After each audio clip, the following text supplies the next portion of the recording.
সুপ্রিয় শিক্ষার্থীরা, আজকে আমরা শিখব বাংলাদেশে সাম্প্রতিক স্টারলিংকের চালু হয় সেই সম্পর্কে আজকে সাম্প্রতিক কিছু নিয়ে আলোচনা করব। তো আজকে এটা খুব গুরুত্বপূর্ণ একটা চ্যাপ্টার। তো চাকরি পরীক্ষায় এটা খুব একটা ইম্পর্টেন্ট একটা চ্যাপ্টার। তো আমরা সবাই দেখি সাম্প্রতিক কিছু তথ্য।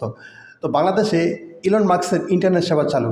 তো প্রথম দেখতে পাচ্ছি আমরা স্যাটেলাইট ভিত্তিক ইন্টারনেট সেবার নাম হচ্ছে স্টারলিংক।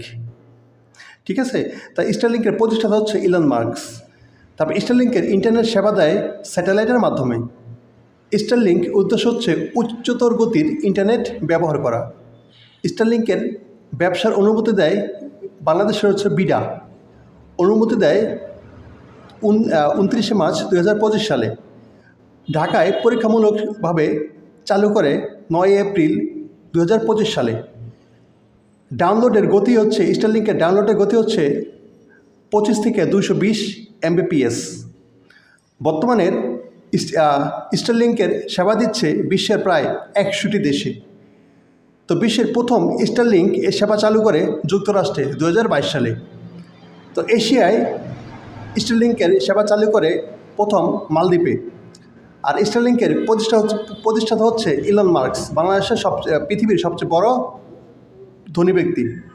তো ধন্যবাদ সবাইকে। ভালো লাগলে লাইক, কমেন্ট, শেয়ার দিয়ে সর্বদাই পাশে থাকবে। ধন্যবাদ সবাইকে।